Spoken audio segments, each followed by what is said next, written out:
How to turn on notifications for Google Tasks. In this video, I'll show you how to turn on notifications for Google Tasks. So to get started, go ahead and open the Google Tasks application on your mobile device. So to be able to do that, you need to go ahead and install the Google Tasks application on your mobile device. Now, on Google Tasks, click on your profile icon at the top right of your screen and then select settings from here.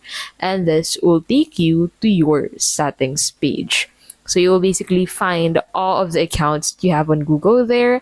And then in here, click on notifications. And then from here, go ahead and make sure to enable show notifications. So this will allow you to turn on notifications for Google Tasks on your mobile device. So make sure to turn on all of the necessary notifications that you want to get notified for the Google Tasks application on your mobile device. And that is how you can basically turn on notifications for Google Tasks.